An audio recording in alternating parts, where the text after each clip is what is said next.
नमस्कार दोस्तों, स्वागत है आप लोगों का आपके अपने सबसे प्रिय चैनल स्माइल फैमिली पर। प्रिय दर्शकों, एक बार नारद मुनि नारायण नारायण श्री हरि का जाप करते हुए वैकुंठ लोक में आते हैं। तब माता लक्ष्मी और भगवान श्री हरि शेष शैया पर विश्राम करते हैं। नारद मुनि ने भगवान श्री हरि को प्रणाम किया और बोले, हे प्रभु, आज मेरे मन में 3 प्रश्न हैं जिसका हल जानने हेतु मैं आपके पास आया हूँ। तब श्री हरि मुस्कुराते हुए बोले, वत्स नारद, आपका स्वागत है। आपके सारे प्रश्न निसंकोच होकर कहें, मैं अवश्य इन प्रश्नों के उत्तर आपको दूंगा। तब देवर्षि नारद कहते हैं, हे प्रभु, आप ही जगत के पालनहार और सृष्टि के रचयिता हैं। आप ही सारे मानव जाति के कल्याण हेतु अनेक प्राणियों की उत्पत्ति की है, किंतु आज मैं सर्वश्रेष्ठ प्राणी गाय के बारे में जानना चाहता हूँ। मेरा पहला प्रश्न है कि आखिर क्यों गाय ने स्त्रियों को श्राप दिया था। मेरा दूसरा प्रश्न है कि एक मनुष्य को वह कौन सी चीज़ है जिसे गाय को खिलाने से पुण्य पाप यानी मिलता है। और मेरा तीसरा प्रश्न है कि गाय एक दिव्य प्राणी होने के मौजूद उसे क्यों जूठन अन्न खाना पड़ता है।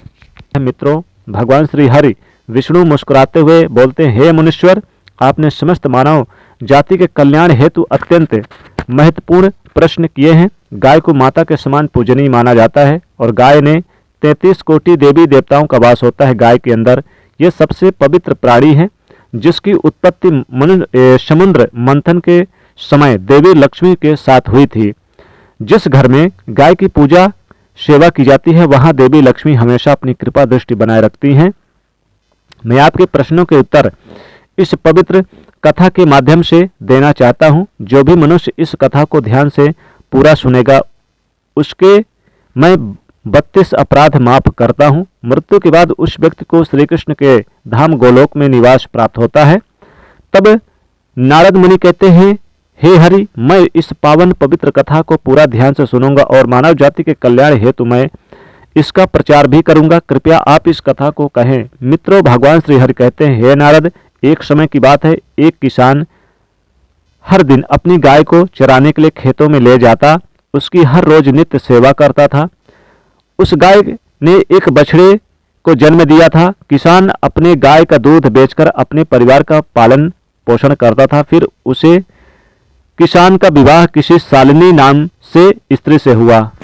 किसान की पत्नी सुंदर थी, लेकिन वह लालची थी और वह अपने पति को भला बुरा अपशब्द कहा करती थी और वह गाय को बचा हुआ जूठा बासी अन्न खिलाती थी। मित्रों, भगवान श्री हरि कहते हैं, हे नारद, एक दिन शालिनी ने गाय के बछड़े को बेच दिया। इस कारण से नंदिनी गाय बहुत दुखी रहने लगे। मित्रों, फिर कुछ दिन बीत जाने के बाद गाय ने दूध देना बंद कर दिया तो शालिनी ने उसे घर से बाहर निकाल दिया। मित्रों, भगवान श्री हरि कहते हैं, हे नारद, गाय एक बेजुबान प्राणी अवश्य है, किंतु वह मनुष्य के हाव भाव को अच्छे से समझती है और वह वहां से चली गई। नंदिनी गाय ने जंगल में समय व्यतीत करने लगी। जब वह गर्भवती फिर से हुई और वह किसान के खेत में जाकर जन्म दिया। अगले दिन जब शालिनी खेत में आई तो उसे ने देखा कि नंदिनी गाय ने एक बछड़े को जन्म दिया है। उस बछड़े को जन्म दिया तो उस बछड़े को अभी चलने फिरने में तकलीफ होने लगी। छोटे छोटे कंकड़ शरीर के हिस्सों में लग गए थे, जिसके कारण उसे कठिनाई होने लगी और पीड़ा होने लगी। उस गाय ने करुण पुकार की शालिनी से कि मेरे बछड़े के कंकड़ को निकाल दो, इसे पीड़ा हो रही है। वह अत्यंत पीड़ा सहते हुए अपनी माँ की तरफ बढ़ रहा था। तब शालिनी को उस गाय की शिशु की ऐसी हालत देखकर उस पर दया आने की बजाय घिन आने लगी और उसने गाय के बच्चे को ना उठाते हुए कहा, माना मैं तुम्हारे गंदे बछड़े को क्यों उठा लूं भला। मित्रों, भगवान श्री हरि कहते हैं कि हे नारद, वह गाय शालिनी से बहुत याचना करने लगी। रोते हुए गिड़गिड़ाते हुए बोली, किंतु शालिनी ने क्रूर स्वभाव के कारण उसने गाय के बछड़े को धुतकार कर यानी कि नहीं हटा दिया, यानी कि उसे छुआ तक नहीं, और वह वहां से चली गई। तब गाय ने भगवान से प्रार्थना करते हुए पुकारा और कहने लगी, हे प्रभु, आप क्यों मेरे निर्दोष बछड़े को ऐसी प्राणघातक सजा दे रहे हैं। आखिर हम प्राणियों ने कौन सा महापाप किया है जिस कारण से हमें अपने बच्चों को ऐसा तड़पते हुए देखना पड़ता है। गाय की ऐसी करुण पुकार सुनकर स्वयं श्री कृष्ण वहां पर पधारते हैं और उन्होंने गाय सहित समस्त प्राणियों को आशीर्वाद दिया कि उनके बच्चे जन्म लेने के बाद तुरंत ही चलने लगेंगे, जिस कारण वो उसको स्वयं को माँ के आसपास यानी कि देख सकेंगे, रह सकेंगे। मित्रों, भगवान श्री हरि कहते हैं, हे नारद, श्री कृष्ण आशीर्वाद देकर वहां से अंतर ध्यान हो गए। किंतु थोड़ी देर के बाद शालिनी वापस उस गाय के पास उसे देखने के लिए आई तो उसके आंखों पर विश्वास न हुआ। गाय का बच्चा खुद से खड़ा था और शालिनी ने गाय के बच्चे को हल्का सा धक्का देकर जमीन पर गिरा दिया। तो गाय को बड़ा ही क्रोध आया, गुस्सा आया और उसने समस्त संसार देवी देवताओं को, अग्नि, वायु, आकाश, जल और वृक्षों को साक्षी मानते हुए शालिनी को श्राप दिया कि कहा कि हे दुष्ट स्त्री, आज तुमने अपनी क्रूरता की सभी हदें पार कर दी है। मैं आज समस्त संसार को साक्षी मानते हुए तुम्हें और समस्त मानव जाति को ही श्राप देती हूँ कि जब भी तुम्हारा बच्चा पैदा होगा तो उसे चलने के लिए सहारे की जरूरत पड़ेगी और तुम्हारे बच्चे को चलने के लिए 1 वर्ष तक का समय लगेगा। मित्रों, भगवान श्रीहरि कहते हैं, हे नारद, आपके पहले प्रश्न का उत्तर इस नंदनी गाय के श्राप के कारण आज मनुष्य के बच्चों को चलने के लिए सहारे की जरूरत पड़ती है। और कुछ देर बाद वर्षा हुई और बिजली गिरी। शालिनी किसी पेड़ के नीचे जाकर बैठ गई और वहीं पर बिजली जब गिरी तो उसकी मृत्यु हो गई और यमदूत शालिनी को यमराज के पास ले गए और उसके कुकर्मों की सजा यमराज ने नरक सुनाई और अगले जन्म में उसे सूअर की योनि प्राप्त हुई। तो उस स्त्री को जूठा सड़ा हुआ अन्न खिलाने के कारण, यानी जो गाय को खिलाती थी, उसकी यानी योनि, सूर्य योनि में उसे जन्म लेना पड़ा और हमेशा कीचड़ में रहने और दुर्गंध युक्त पदार्थ खाने का आशीर्वाद श्राप दिया।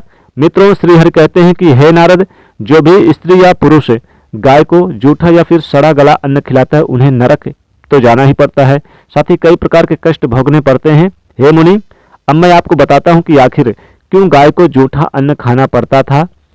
यह बात सतयुग की है, जब शिव जी और माता पार्वती जी से समुद्र के किनारे पर विहार करने के लिए गए। शिव जी के मन में शरारत करने की सूझी। उन्होंने पार्वती से कहा, हे देवी, मुझे अचानक आवश्यक काम से जाना पड़ रहा है, मैं कार्य करके अभी आता हूं, तब तक आप यही प्रतीक्षा करें। शिव जी की बात मानकर माता पार्वती अकेले ही तट पर बैठकर उनकी प्रतीक्षा करने लगी और शाम हो गई और उस दिन शिवरात्रि थी। जब रात तक शिव जी नहीं लौटे तो माता पार्वती ने तट पर ही रेत की शिवलिंग का निर्माण किया और उसके आसपास उपलब्ध पूजन सामग्री से रात भर शिव जी का निर्जला निराहार व्रत संपूर्ण किया। शिव जी सूक्ष्म रूप से वहीं उपस्थित थे और हर गतिविधि के साक्षी थे। सुबह होने पर पार्वती ने समुद्र में रेत के शिवलिंग और पूजन सामग्री को विसर्जन कर दिया और इसके थोड़ी ही देर बाद शिवजी ने प्रकट हो गए और बोलने लगे कि हे देवी पार्वती, आपने कल शिवरात्रि था और मेरी पूजन नहीं की। पार्वती ने कहा कि मैंने पूजन की है, अभी सामग्री समुद्र में विसर्जित की है। शिवजी अभी भी पार्वती के साथ और ठिठोली करना चाहते थे। महादेव बोले, मुझे पूजा का कोई भी चिन्ह नहीं दिखाई दे रहा, अगर आपने पूजा की है तो प्रमाण दीजिए। माँ पार्वती जी समझ चुकी थी कि भगवान शिव उन्हें जानबूझकर सता रहे हैं। शिव जी की बात सुनकर माता पार्वती ने आसपास देखा तो उन्हें एक गाय खड़ी दिखाई दी।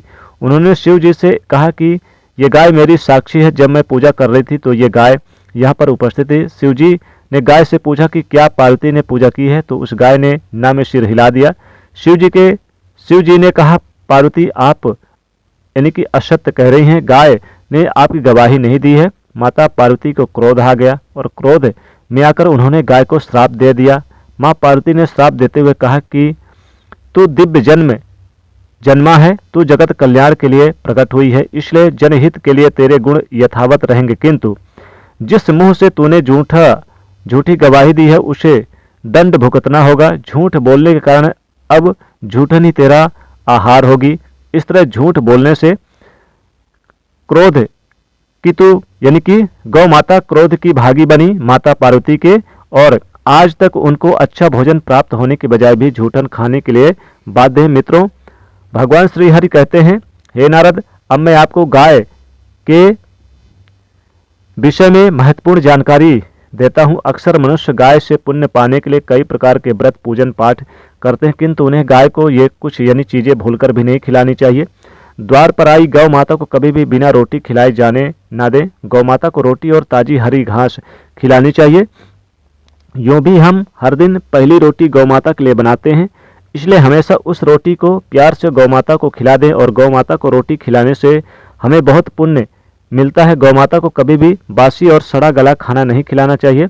भूख लगने पर मजबूरी में गौ माता वह खाना खा लेती है, लेकिन इसका दुष्परिणाम पड़ता है जिस कारण से हमारे घर में नकारात्मकता आती है। गौ माता एक शाकाहारी पशु है, इसलिए कभी भी गौ माता को जबरदस्ती मांसाहार खिलाने की चेष्टा नहीं करनी चाहिए। ऐसा करना महापाप के समान होता है। हमारी कुंडली में अगर दोष है, जैसे कि जिसके कारण हमें लगातार परेशानियों का सामना करना पड़ रहा है, तो गौ माता को रोटी खिलाते समय कुछ उपाय कर सकते हैं।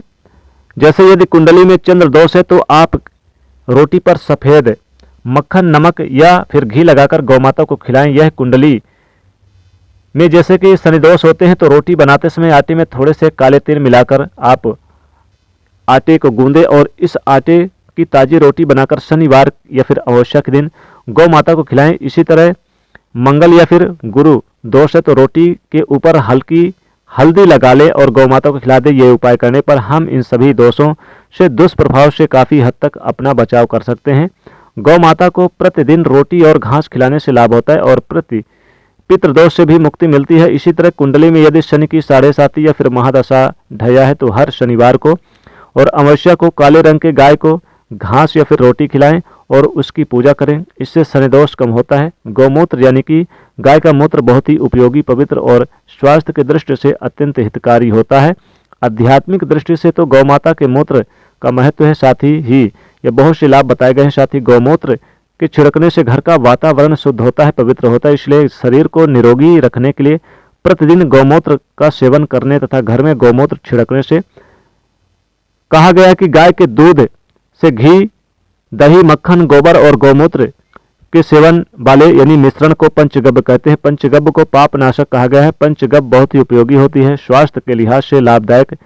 भगवान श्री हरि कहते हैं, हे नारद, मैंने आपके सारे प्रश्नों के उत्तर दिए हैं। तब नारद कहते हैं, हे प्रभु, मैं धन्य हो गया। मैं इस कथा का प्रचार समस्त मानव जाति के कल्याण हेतु अवश्य करूंगा। तो मित्रों, आशा करते हैं कि आपको यह कथा अवश्य पसंद आई होगी। तो वीडियो को लाइक करें और कमेंट में जय श्री कृष्ण अवश्य लिखें। आप सभी का धन्यवाद।